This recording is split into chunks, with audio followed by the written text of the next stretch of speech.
Jadi yang dikatakan Al-Malikul Hakul Mubin itu seakan-akan Gusti Allah sampai kelihatan deprok. Ya Allah, hamba uyang ya Allah. Hamba berserah diri padamu ya Allah. Engkau yang balesin hutang saya. Engkau yang balesin hutang saya ya Allah. Sampai nangis. Nangis bukan dibikin-bikin, dari hati. Diem aja udah. Diem sampai kadang-kadang kita nggak minta apa-apa, nggak mikir apa-apa. Pikirannya kosong, hatinya kosong, udah berserah diri total, nggak ngapa-ngapain, udah. Allah udah maha tahu. Sampai semuanya Allah nanti. Bahkan diri kita hilang seakan-akan. Pun ya Allah, kalau berserah diri total ya Allah. Pun jenengan sing bayari utang kula ya Allah. Pun kayak gini. Allah ya Allah. Jenengan nggak saya dikte pun udah tahu ya Allah. Duduk diam yang lama. Duduk yang lama itu. Berjam-jam tiap hari. Berjam-jam tiap hari duduk berserah diri, minta sungguh-sungguh. Dikabulkan. Saya utangnya 249 juta itu lunas. Ada yang 200 juta lunas. Ada yang 100 juta lunas. Ke Mas Edi itu 209 juta. Ini catatannya kalau nggak salah masih ada. Nah ini. Jadi bukannya nyombongin utang. Saya itu menyampaikan caranya lunas utang dengan doa sungguh-sungguh. Nah. Nih. Nah ini 28 juta. Ini pabrik saya punya utang 28 juta. Pabriknya kebakaran. Dia nggak punya catatan. Saya yang punya catatan. Ya saya lunasin. Kalau saya mau bohong saya bisa, tapi saya enggak. Jangan lari dari utang, tanggung jawablah. Nah ini biar semua termotivasi yang punya utang-utang. Ini tak kelihatan dia. Ini apa yang bawah ini?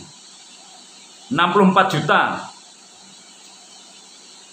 Yang paling bawah 64 juta.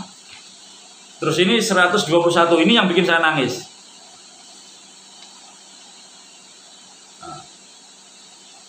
Nah ini yang terakhir tuh, nggak kelihatan ya. Nah itu tuh. Nah ini 121 juta. Ditambah berapa tuh? 60-an. Nah ini dulu saya nangis ini. Ini sampai tak tulisi di atasnya itu. Nah tak tulisin ini. Tulisin semua, tulisin kalau benar. Nah ini tulisannya di bawah itu. Nah ini tulisannya. Tulisin, nah itu. Nah tulisannya yang tulisan bawah tanah. Allah kuasa, kupasrahkan padamu ya Allah. Nah kalau nggak bantu lagi, kaulah yang hanya. Kalau nggak bantu lagi, kaulah hanya. Maksudnya hanya engkau yang bisa bantu aku gitu. Nah sama ini tak tulisin sama. 64 juta di samping sana. Nah ini nih. Nah tulisannya latinnya. Ya Allah, mohon maafkan aku, kupasrahkan ini padamu. Tanggal 19 Maret 2014. Kejebak utang 249 juta. Ditagih bareng. Nah itu nyut-nyutnya kayak apa itu? Nyut udah total nangis setiap hari di dalam tower. Giliran Allah udah nolong. Bang BRI datang di rumah saya. Datang di rumah saya lantarannya Pak Haji Miftah. Pak Haji, saya punya utang ditagih bersama ya. 121 sama 128. Udah pindah BRI aja banknya. Bayar bunga. Bisa, emang bisa. Tolong hubungkan. Pagi-pagi namanya Pak Geri marketing itu datang ke rumah saya. Tiba-tiba ngomong, jenengan tak pinjemin 300 juta ya. Rumahnya cek BE saya bagus. Makanya nama bagus itu penting. Harus namanya di mana-mana bagus. Jaga nama, nah, gitu. Ya kurang lebih seperti itu ya. Jadi ini ilmu logika, ilmu nyata. Caranya berdoa kepada Gusti Allah itu duduk diam yang lama sampai deprok berjam-jam. Jangan hanya cuma 5 menit, 10 menit. Berserah diri total sampai nangis. Tapi jangan dari lisan, jangan dari luar nangisnya, dari hati. Sungguh-sungguh minta sama Allah. Udhuni astajib lakum. Berdoalah niscaya akan aku kabulkan. Seakan-akan kelihatan Gusti Allah itu, seakan-akan. Ya Allah, Kau yang beri utang saya, ya Allah. Ya Allah. Tapi jangan kelihatan orang, di kamar sendiri aja. Jangan kelihatan orang. Ya kalau bisa jangan ada suaranya nangisnya. Tapi benar-benar dari hati, jangan dibikin nangis dari lahir. Sungguh-sungguh, dilunasi. Tapi tadi, saat mobil kita 21 bulan nggak bisa bayar ditarik, alhamdulillah. Mesin udah masuk 100 juta, nggak bisa bayar ditarik, alhamdulillah. Losjol aja ke Gusti Allah itu. Jangan dipikir, mainnya hati. Allah lebih tahu daripada kita. Kita ini nggak usah dikte Allah. Serahin aja sama Allah. Semua serahkan Allah gitu. Allah lebih tahu daripada kita. Jadi Allah itu nggak perlu didikte. Berserah total aja. Tapi usaha. Berserah, ya usaha, ya kerja. Serahkan semuanya total. Percayakan sama Allah. Yakin, jangan dipikir sampean. Kalau masih dipikir itu namanya belum pasrah. Kalau masih kita pikir belum pasrah ke Allah. Kalau masih kita pikir. Makanya ke Allah itu bukan main pikiran.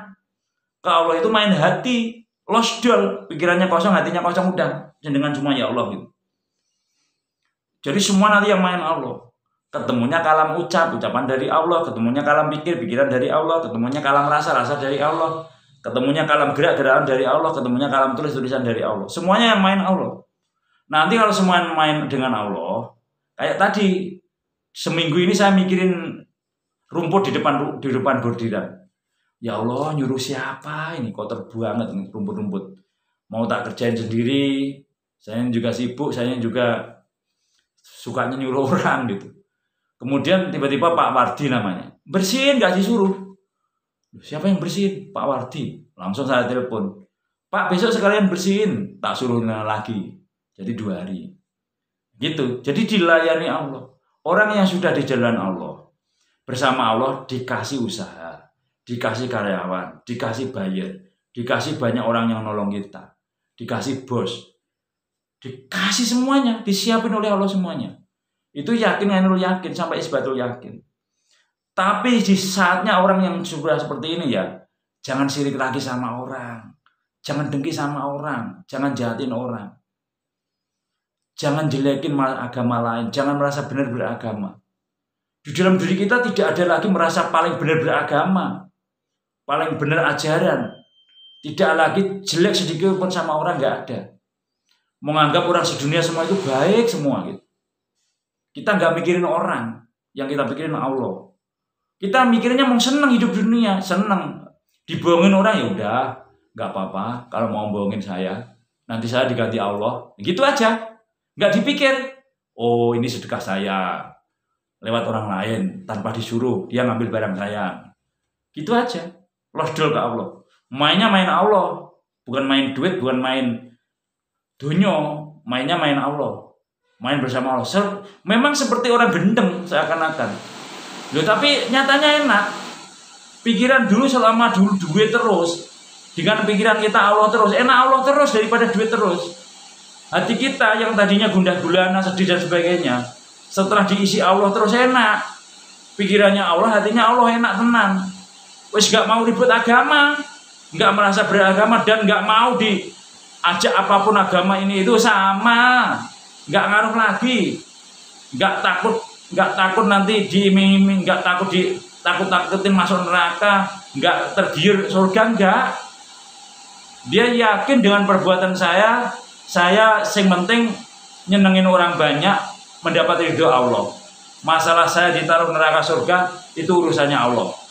Jadi udah yakin kan, lu yakin, nggak tergoyahkan lagi. Intinya 6 agama di Indonesia monggo. Kembali ke diri masing-masing. Jangan menyampurkan adukan agama juga, jangan. Kembali diri masing-masing. Jadi di pikiran, di hatinya nggak ada jelek sama orang. Pikirannya positif, hatinya positif. Hidupnya bahagia, indah. Nyenengin semut, nyenengin kucing. Ada bekicot dipinggirin. Dia membawa cinta, damai, dan kasih sayang dimanapun tempat berada. Di tempat manapun ya senyum.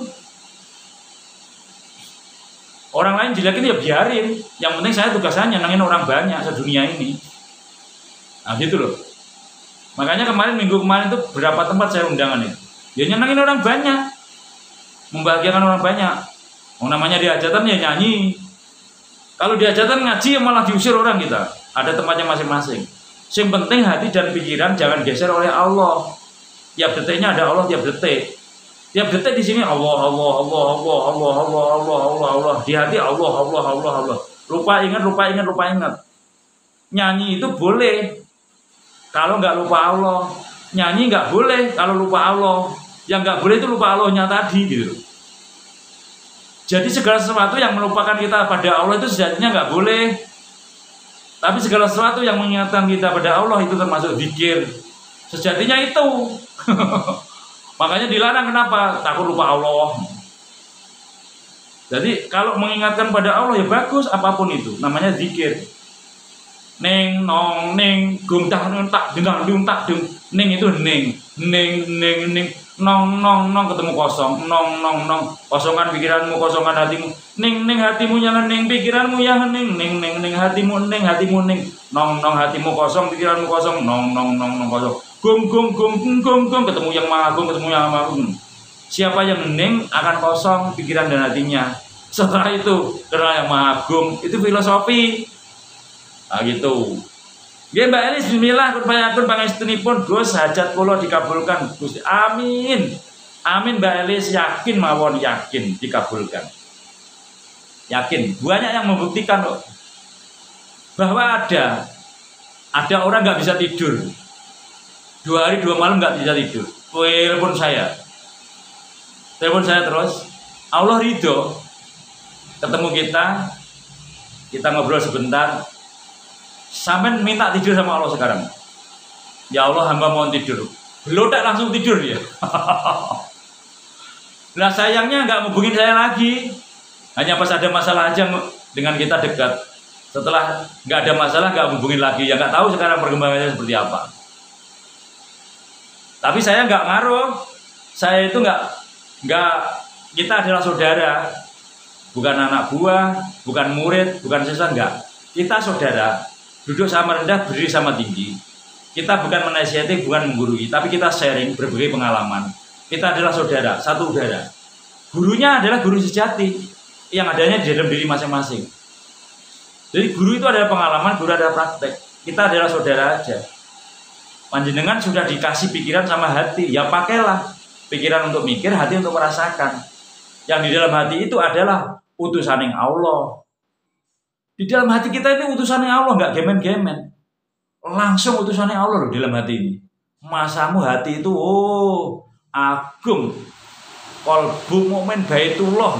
Itu sejatinya. Baitullah secara syariat ya Ka'bah. Baitullah secara hakikat. Hati kita yang selalu ada Allah. Allah. Hati. Namanya qalbu mu'min baitullah. Hati yang selalu ada Allah tiap detik. Itu sejatinya secara syariat Ka'bah, secara sejati ya. Hati kita yang selalu ada Allah. Kanjeng Nabi Muhammad SAW itu adalah panutan secara syariat, lahir dan batinnya contoh umat sedunia yang Islam. Nah, secara hakikatnya ya hati kita yang ada Nur Muhammad itu. Cahaya Muhammad itu yang kita ikutin. Nanti kalau dikeluarin ya seperti Kanjeng Nabi. Kanjeng Nabi wasilahnya, contohnya, gambarannya, lambangnya Kanjeng Nabi Muhammad SAW itu adalah nabinya, panutannya, contohnya, wasilahnya seluruh manusia yang Islam. Ya kalau dikeluarin Nur Muhammad ya seperti Kanjeng Nabi bin Abdullah, Muhammad bin Abdullah. Jadi manusia itu ada utusannya Allah di dalam hatinya. Ada Nur Insan, Nur Muhammad, Nur Ilahi. Satu kesatuan yang tidak bisa dipisahkan. Ya kalau pikirannya dunia yang nggak bakalan nyampe. Ini udah nggak mikir dunia. Yang kita pikirin akhirat itu akhirnya hayat. Akhirnya hayat itu di luar dunia ini. Di luar keduniaan. Nah akhirat itu akhirnya hayat. akhirnya hayat udah di luar dari badan ini. Alamnya alam ruh. Kalau kita bisa keluar dari raga ini di alam ruh. Nafas itu alamnya ruh. Kalau kita bisa keluar meninggalkan raga ini, ya bersama Allah. Enak.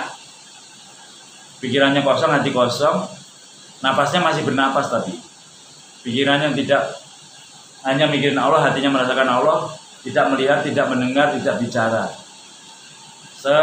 Bersama Allah, keluar dari raga, merasakan bersama Allah, seakan-akan tidak pakai badan lagi. Itu yang dikatakan al-mautu qabla an tamutu, mati sajrun urip. Harus bisa begitu. Kalau nggak pernah bisa merasakan mati sajrun urip, pikirannya sama hatinya dunia aja. Allah nomor 2-kan. Udah jelas Pancasila satu keturunan yang Maha Esa. Tapi nomor 2-kan. Kita sendiri yang salah. Kita sendiri nggak mendalami. Harus buktikan lewat dirinya, kenal Allah lewat dirinya. Nah, ini kajian hakikat. Kalau kita masih di syariat nggak bakalan sampai. Syariatnya penting, namun jangan harus mau naik. Kalau kita baru belajar syariat, itu kita baru dapat seperempat. Seperempatnya ada di tarekat, seperempatnya ada di hakikat, seperempatnya ada di makrifat. Jadi seperempat tambah seperempat tambah seperempat tambah seperempat sama dengan 4/4 sama dengan 1. Baru pembelajaran sempurna. Prakteknya berapa persennya dari Kanjeng Nabi harus praktek. Makanya setelah kita mengetahui itu, nanti seluruh ajaran yang sudah mulai belajar batin, kebatinan, Sunda Wiwitan, kerohanian, thariqah, tasawuf, hakikat, makrifat, penghayat, dan seterusnya itu nanti akan ketemu hal yang sama, merasakan ketuhanan yang Maha Esa. Namun agamanya beda-beda, caranya beda-beda, menyebutnya beda-beda. Tapi merasakan di hatinya, merasakan hal yang sama. Merasakan indah hidup bersama Tuhan dan hidup di jalan Tuhan. Enak. Kalau pengen memahami full, kalau pengen tahu prakteknya, ke rumah saya. Tiap hari tak tuntun sampai praktek. Tapi rata-rata nggak kuat. Yang sudah begitu. Kalau jangan jalan dengan saya, naik mobil. 1 Pak Ogah pun jangan telat. 1 tukang parkir pun jangan telat. Harus memberi selama panjang jalan. Itu naik mobil. Nanti makan. Makannya harus bersih. 1 upo pun nggak boleh. Nanti setelah itu kita sholat ke musola. Harus ninggalin di kota amal. Makan tidak boleh jigang. Makan selesai ditutup. Akhirnya banyak orang yang berat Mas hidup kalau sampean nggak boleh merokok, nggak boleh ngomong bahasa binatang, nggak boleh ngatain orang. Wah berat ternyata Mas, berat semua. Mau di jalan Allah kok, ternyata nggak semua orang bisa. Tak suruh nggak boleh merokok aja nggak bisa. Gimana mau yang lain? Berhenti merokok aja nggak bisa. Bisa berhenti merokok. Ayo tak buktikan kalau pengen berhenti merokok. 1, harus sungguh-sungguh jangan merokok. 2, ikhlaskan jangan merokok. 3, minta tolong Allah. Sungguh-sungguh nanti nggak merokok. 4, jangan dipikir. Mulai nggak pengen merokok, jangan mikir rokok. Ganti mikir anak istri. Gitu. Nah, kurang lebih seperti itu. Praktek langsung. Lihat bekicot, turun dulu, ambil bekicotnya, pinggirin. Ada semut, jalan, hati-hati jangan injak semut. Ada kecoa, jangan dibunuh, masukin plastik keluar. Waduh, susah Mas, nggak bisa saya, puyeng. Apapun diperhatikan, nah emang iya.